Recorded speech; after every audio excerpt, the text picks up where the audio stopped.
61 సంవత్సరాలు పైబడిన వీఆర్ఏల వారసులకు ప్రభుత్వం జారీ చేసిన జీవో నంబర్ 81 ప్రకారం ఉద్యోగ భద్రత కల్పించాలని డిమాండ్ చేస్తూ వీఆర్ఏ వారసుల సంఘం నిరసనకు దిగింది. జీవో అమల్లోకి వచ్చి 3 ఏళ్లు గడిచినా ఈ 3797 మంది వీఆర్ఏ వారసులకు ప్రభుత్వ ఉద్యోగ భద్రత కల్పించలేదని ఆరోపిస్తూ ఐఓసీ సమీకృత కార్యాలయం ముందు ఆందోళన చేశారు. ప్రభుత్వం ఇచ్చిన హామీలను అమలు చేయాలని కోరుతూ వీఆర్ఏ వారసుల సంఘం ప్రతినిధులు ఐఓసీ సమీకృత కార్యాలయం ముందు నిరసన వ్యక్తం చేశారు. ఆర్డీఓ కార్యాలయంలోని డీఏఓకు వినతి పత్రం అందజేసి పెండింగ్ లో ఉన్న అన్ని వీఆర్ఏ వారసులకు తక్షణమే ఉద్యోగ భద్రత కల్పించాలన్నారు.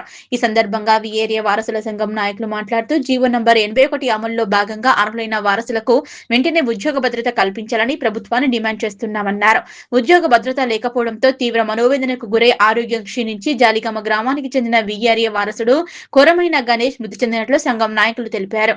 గణేష్ మృతికి ప్రభుత్వ నిర్లక్ష్యమే కారణమన్నారు. మృతి చెందిన గణేష్ కుటుంబాన్ని పరామర్శించి సంఘం బాధిత కుటుంబానికి ఆర్థిక సహాయం అందజేయాలన్నారు. గణేష్ భార్యకు ప్రభుత్వ ఉద్యోగం కల్పించడంతో పాటు కుటుంబానికి ప్రత్యేక ఆర్థిక ప్యాకేజీ ప్రకటించాలని ప్రభుత్వాన్ని డిమాండ్ చేశారు. ఈ కార్యక్రమంలో లక్ష్మణ్, శ్రీనివాస్, భిక్షపతి, కృష్ణ, సుందర్, పెంటయ్య, వెంకటయ్య తదితరులు పాల్గొన్నారు.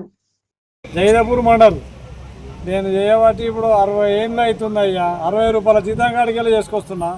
60 రూపాయల జీతం కాడికి వెళ్ళి చేసుకొస్తే కూడా ఇంతవరకు నేను ఏజుబార్ అయినా నా పిల్ల కానీ సర్టిఫికెట్లు తీసుకొని కూడా ఇదివరకు ఇచ్చిన వారెవరు లేరు. ధర్నా చేసినా కొద్ది ఏది ఉన్నా కొద్ది ఏది దిగిపోయినా నన్ను తీసేసిండ్రు. ఇప్పుడు నేను గదే జాబ్లో 10,000 తీసుకుంటున్నా. మరి కంటిన్యూగా నాకేం పని చేసింది లేదు, నా పిల్లగాడికి ఇచ్చింది లేదు. నష్టపోతున్నా. మీరు ఏదైనా సహాయపడి మీరు గవర్నమెంట్ మీరు ఇక పట్టించుకొని మమ్మల్ని ఏదైనా పని మీద తీసుకుంటే కానీ కూలిపోయిన వాళ్ళను జాబ్ పిల్లగాళ్ళు ఉన్నా బిడ్డ ఉన్నా ఎవరికి ఉన్నా ఇస్తలేరు. తన బంధువులు ఉంటే ఇవ్వకపోవడం ఇది లాయక కాదు. మరి అప్పుడు ఆ కాలంలో జరిగింది. మాకు అయ్యను ఉంటే ఇచ్చినాం. ఇప్పుడు ఇస్తలేరు. ఎందుకయ్యా మీరు ఒక సహాయపడుర్రి దయచేసి అన్నీ తిరిగినాము. మొత్తం మనం ఏ ఎమ్మెల్యే తానికి కానీ ఎవరి తానికి కానీ ఎన్ని మీటింగ్ల కాడికి పోయినాం. ఎవరు గాయించుకుంటలేరు. అట్లా ఎవరు పట్టించు బతుకులు బిడ్డలు ముంగట తీసుకులేరు. పోతే కూడా వచ్చిర్రని ఎలక్షన్ రావడం వల్ల ఉద్యోగాలు ఆ గవర్నమెంట్ ఇవ్వలేకపోయింది. ఈ గవర్నమెంట్ వచ్చిన తర్వాత అనేక సార్లు మంత్రులకు కలిసినాము, ఎమ్మెల్యేలకు కలిసినాము. ఎవరికి కలిసినా కానీ చూస్తాం అంటారు తప్ప ఇవ్వడం లేదు. గత కొద్ది రోజుల నుంచి మన revenue minister Ponguleti Srinivasa Reddy sir గిట్లా దఫాలుగా కలిసినాం, మాట్లాడినాం. ఆయన ఒకటే మాట చెప్తున్నాడు, జీవో అది తెల్ల కాగితం మీద ఇచ్చిపోయింది, అది అంత ఉట్టిదే అది అని చెప్పి అంటున్నాడు. మరి అదే జీవోలో 6,558 మందికి ఎలా ఇచ్చారు, మరి మాకెందుకు ఇవ్వలేదు? మరి అది జీవో తప్పైనప్పుడు వాళ్ళని ఇలా వెనుకకు తీసుకురావాలి. మరి ఎందుకు తీసుకురాలేదు? మరి 3 ఏళ్ల నుంచి మమ్మల్ని తిరగని ఎమ్మెల్యే లేడు.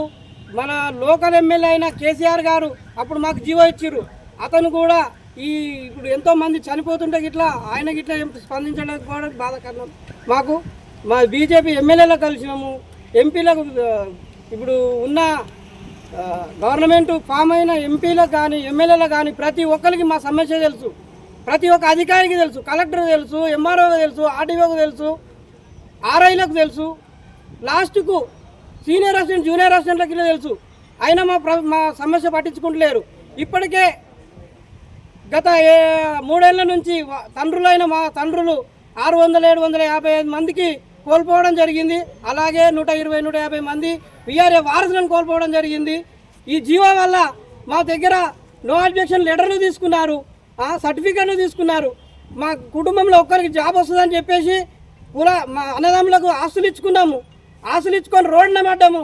ఇప్పుడు అది ఆస్తులు ఇచ్చుకొని అప్పుల పాలయ్యి అటు అప్పులు కట్టలేక ఈ 10,500 జీతంతో బతకలేక తండ్రిని మా అన్నదమ్ములు నీ జాబ్ నీకే ఇచ్చింది కాబట్టి మీ తండ్రి నువ్వే దాదాలి, తల్లిదండ్రులు నువ్వే దాదాలని ఆ తల్లిదండ్రుల భారం ఇట్లా మామిన వేసి ఈ 10,500 మేము ఏం చేయాలి? అప్పులు కట్టలేక మిత్తిలు కట్టలేక మనశ్శాంతి కొందరు ఆత్మహత్య చేసుకోవడం జరుగుతుంది. ఈ రోజు ఇట్లా మా మిత్రుని కోల్పోవడం జరుగుతుంది. ఈ ప్రభుత్వానికి ఇప్పటికైనా బుద్ధి తెచ్చుకొని మాకు ఇవ్వాలని ఈ ప్రభుత్వాన్ని వేడుకుంటున్నాము. అలాగే ఈ ప్రతిపక్షంలో ఉన్న అధికారులు ఇట్లా మా గురించి ఏం పట్టించుకోవడం లేదు, వాళ్ళు ఇట్లా పట్టించుకోవాలని మా యొక్క ఆవేదన.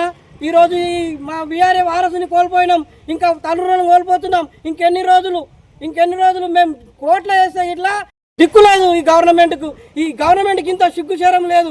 ఈ పొంగిలేటి శ్రీనివాస్ ఉన్నాడు, ఆయన ఆస్తులు కాపాడుకోనికి, ఆయన ఆస్తులు సంపాదించుకోవడానికి ఈ గవర్నమెంట్ నడిపిస్తున్నది తప్ప ఈ ప్రజాప్రభుత్వము ఎప్పుడు ఆయన ప్రజల గురించి తెలుసుకోలేదు. ఈ ఇంతకాలం ఎంతమందిని ప్రాణాలు కోల్పోవాలి, మేము ఎంతమందిని తీసుకుంటారు, మీకు ఇంతనన్నా వస్తలేదా? మీకు ఇప్పటికైనా మా విఆర్ఏలకు జాబులు ఇచ్చి ఆదుకోవాలని ఇప్పటికైనా రేవంత్ రెడ్డి మా గురించి చాలా ఆలోచించి స్పందించాలని వేడుకుంటున్నా. అలాగే ఇప్పుడు గణేష్ కోల్పోవడంతో ఆ ఇల్లు ఆ కుటుంబం రోడ్డున పడ్డది. 60, 70 ఏళ్ళ 85 ఏళ్ళ తండ్రి ఉన్నాడు, చిన్న పిల్లలు ఉన్నారు. మళ్ళీ వాళ్ళ కుటుంబాన్ని ఈ గవర్నమెంటే ఆదుకోవాలి. తక్షణమే ఆ కుటుంబానికి ఆదుకొని గణేష్ వాళ్ళ భార్యకు ఉద్యోగం, ఏదో ఒక ఉద్యోగం, గవర్నమెంట్ ఉద్యోగం కల్పించాలని ఈ గవర్నమెంట్ను వేడుకుంటున్నాం, డిమాండ్ చేస్తున్నాం. అదేవిధంగా చనిపోయినందుకు అతనికి 10 లక్షల ఎక్స్గ్రేషియా గిట్లా ఇవ్వాలని ఈ గవర్నమెంట్ను డిమాండ్ చేస్తున్నాం.